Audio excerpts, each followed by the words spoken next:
June 11-ന് Kozhikode Pantheerankavu നടന്ന ഇസാഫ് ബാങ്കിലെ 40 ലക്ഷം രൂപയുടെ കവർച്ചാ കേസിലാണ് ഇപ്പോൾ പോലീസ് ഈ കവർ ചെയ്ത പണം മുഴുവൻ പണവും കണ്ടെത്തിയിരിക്കുന്നത്. ആദ്യഘട്ടത്തിൽ ഈ പ്രതി, അതായത് ഷിബിൻലാൽ എന്ന് പറയുന്ന ഒന്നാം പ്രതിയുടെ പക്കൽ നിന്നും 55,000 രൂപ പോലീസ് കണ്ടെത്തിയിരുന്നു. പിന്നാലെ ബാക്കി തുക എവിടെയെന്ന് ഒരു മാസമായിട്ടും ഒരു വിവരവും ഉണ്ടായിരുന്നില്ല. അതിന് പിന്നാലെ ഇപ്പോൾ പോലീസ് നടത്തിയ ഒരു ശാസ്ത്രീയ അന്വേഷണത്തിനൊടുവിലാണ് ഇപ്പോൾ ഈ പണം ഒരു സ്ഥലത്ത്, അതായത് ഈ ഉള്ളാട്ടിൽ എന്ന് പറയുന്ന, ഈ പന്തീരങ്കാവ് തന്നെയുള്ള ഉള്ളാട്ടിൽ എന്ന് പറയുന്ന ഒരു വീട്ടുപേരിൽ ഒരു ഗിരീഷ് എന്ന ആളുടെ ഉടമസ്ഥതയിലുള്ള ഒരു പറമ്പിൽ നിന്നും ഈ പണം കുഴിച്ചിട്ട നിലയിൽ കണ്ടെത്തിയിരിക്കുന്നത്. ഈ പ്രതിക്ക് വേണ്ടി, അതായത് പ്രതിക്ക് 1.5 കോടിയോളം രൂപ കടമുണ്ടായിരുന്നു, കടബാധ്യത ഉണ്ടായിരുന്നു. അങ്ങനെ ഒരു കടബാധ്യതയുള്ള ഒരു ധനകാര്യ സ്ഥാപനത്തിൽ ഈ പ്രതിക്ക് വേണ്ടി ഒരാൾ, അതായത് ഈ പ്രതിയുമായി അടുപ്പമുള്ള ഒരാൾ ഒരു ഒത്തുതീർപ്പിന് വേണ്ടി 35 ലക്ഷം രൂപ തന്നാൽ ഈ കേസ് അല്ലെങ്കിൽ ഈ കടബാധ്യത ഒത്തുതീർപ്പാക്കാൻ പറ്റുമോ എന്ന് അന്വേഷിച്ചുകൊണ്ട് ഒരാൾ ബന്ധപ്പെടുകയായിരുന്നു. ആ ഒരു ഫോൺ കോളിനെ കേന്ദ്രീകരിച്ച് പോലീസ് നടത്തിയ അന്വേഷണത്തിൽ ഇങ്ങനെ ഒരാൾ ബന്ധപ്പെട്ടുവെന്ന് സിറ്റി പോലീസ് കമ്മീഷണർക്ക് രഹസ്യവിവരം ലഭിച്ചു. അങ്ങനെ പോലീസ് നടത്തിയ ഒരു അന്വേഷണത്തിനൊടുവിലാണ് ഇപ്പോൾ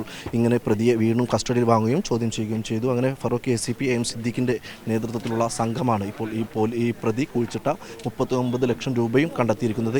ഈ ജൂൺ 11-നാണ് ഈ സംഭവം നടക്കുന്നത്. ജൂൺ 13-ന് തന്നെ ഈ ഷിബിൻലാലിനെ പാലക്കാട് എത്തി പോലീസ് കസ്റ്റഡിയിലെടുത്തിരുന്നു. ഈ പ്രതിയെ പിടികൂടുകയും ചെയ്തിരുന്നു. അതിന് പിന്നാലെ ഈ പ്രതി ആദ്യഘട്ടത്തിൽ പണം ഈ ഇസാഫ് ബാങ്കിൽ നിന്നും കൈക്കലാക്കാൻ ശ്രമിച്ചത് ഒരു വ്യാജരേഖകൾ ഉണ്ടാക്കി അവിടെ ഭാര്യയുടെ പേരിൽ, കൃഷ്ണപ്രിയ എന്ന് പറയുന്ന ഭാര്യയുടെ പേരിൽ ഒരു അക്കൗണ്ട് തുടങ്ങി. അങ്ങനെ അക്കൗണ്ട് വഴി ഈ വ്യാജ രേഖകൾ, അതായത് സ്വർണം അവിടെ പണയം വെച്ചിട്ടുണ്ട് എന്ന് കാണിച്ച് വ്യാജരേഖകൾ ഉണ്ടാക്കി 40 ലക്ഷം രൂപയുടെ വ്യാജരേഖകൾ ഉണ്ടാക്കി അവിടെ നിന്നും പണം കൈക്കലാക്കാനായിരുന്നു ആദ്യ ശ്രമം. എന്നാൽ അത് നടക്കാതിരുന്നതിനെ തുടർന്നാണ് അന്ന് രാത്രി തന്നെ ഈ പ്രതി ഈ ബാങ്കിലെത്തി കവർച്ച നടത്തുന്നത്. ഈ കവർച്ചയിൽ 40 ലക്ഷം രൂപ നഷ്ടപ്പെട്ടതായി ബാങ്ക് അധികൃതർ പോലീസിന് പരാതി നൽകുകയും ചെയ്തു. ആ പരാതിയുടെ അന്വേഷണത്തിനൊടുവിലാണ് ഇങ്ങനെ 325ഓളം CCTV ദൃശ്യങ്ങളാണ് പോലീസ് ഈ കേസിൽ പരിശോധിച്ചത്. അങ്ങനെ ഈ CCTV ദൃശ്യങ്ങൾ കേന്ദ്രീകരിച്ച് നടത്തിയ അന്വേഷണത്തിനൊടുവിൽ ഈ പ്രതി രക്ഷപ്പെട്ടതായി, അതായത് കോഴിക്കോട് റെയിൽവേ സ്റ്റേഷനിലേക്ക് ബൈക്ക് മാർഗം, സ്കൂട്ടർ മാർഗം എത്തുകയും മറ്റൊരാളുടെ ഒപ്പമാണ്, അതായത് ഇദ്ദേഹത്തിൻ്റെ ബന്ധു തന്നെയായിട്ടുള്ള ദിനരഞ്ജൻ എന്ന് പറയുന്ന കുട്ടാപ്പി എന്ന് വിളിക്കുന്ന ഒരാളുടെ ഒപ്പമാണ് ഇദ്ദേഹം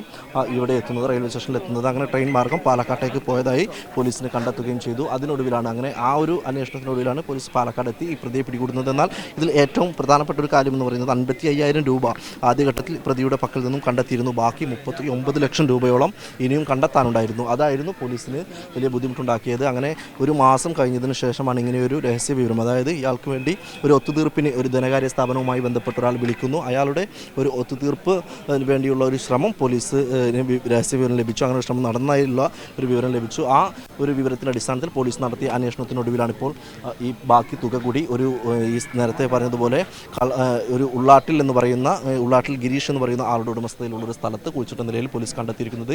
ഇത് ഏറ്റവും പ്രധാനപ്പെട്ട ഒരു കാര്യമെന്ന് പറയുന്നത്, ഈ കേസ് സാധാരണ ഇങ്ങനെ കവർച്ചാ കേസുകളിൽ യാതൊരുവിധ എല്ലാ പണവും കണ്ടെത്തുന്ന ഒരു സ്ഥിതി ഉണ്ടാകാറില്ല. ഈ കവർ ചെയ്യപ്പെട്ട മുഴുവൻ തുകയും കണ്ടെത്തുന്ന ഒരു കേസുകളൊന്നും തന്നെ ഉണ്ടായിട്ടില്ല. അങ്ങനെ എടുത്തു പരിശോധിക്കുകയാണെങ്കിൽ ഈ കേസിലാണ് ഏറ്റവും പ്രധാനപ്പെട്ട ഒരു കാര്യമെന്ന് പറയുന്നത്, ഈ കേസിലാണ് ആദ്യമായി പോലീസിന് കവർച്ച ചെയ്യപ്പെട്ട മുഴുവൻ തുകയും കണ്ടെത്താനായിട്ടുള്ളത്. ഇതിൽ 40 ലക്ഷം രൂപ കവർ ചെയ്തതിൽ ആദ്യഘട്ടത്തിൽ 55,000 രൂപ ഈ പ്രതിയുടെ പക്കൽ നിന്നും, പിന്നീട് 39 ലക്ഷം രൂപ ഇപ്പോൾ കുഴിച്ചിട്ട നിലയിൽ പോലീസ് നടത്തിയ ഒരു ശാസ്ത്രീയമായ അന്വേഷണത്തിനൊടുവിൽ ഈ സ്ഥലത്ത്, അതായത് പന്തീരങ്കാവ് ഉള്ളാട്ടിൽ ഗിരീഷ് എന്ന് പറയുന്ന ആളുടെ പറമ്പിൽ കുഴിച്ചിട്ട നിലയിലും കണ്ടെത്തിയിരിക്കുന്നത്. ഏതായാലും പോലീസിനെ സംബന്ധിച്ചിടത്തോളം വലിയ ഒരു വഴിത്തിരിവ് ഉണ്ടായിട്ടുള്ള ഒരു കേസ് തന്നെയാണ്. പോലീസിൻ്റെ സാധാരണ അന്വേഷണ പരിധിയിൽ, അല്ലെങ്കിൽ സാധാരണ പോലീസ് തെളിയിച്ച കേസുകളിൽ നിന്ന് വ്യത്യസ്തമാക്കുന്നത് ഒരു രൂപ പോലും, കവർച്ച ചെയ്യപ്പെട്ട ഒരു രൂപ പോലും നഷ്ടപ്പെടാതെ മുഴുവൻ തുകയും കണ്ടെത്താനായിരിക്കുകയാണ് ഈ കേസിൽ. ക്യാമറമാൻ ജിഷ്ണു മീനങ്ങാടിക്കൊപ്പം സലാം മുഹമ്മദ്, മീഡിയ 1 കോഴിക്കോട്.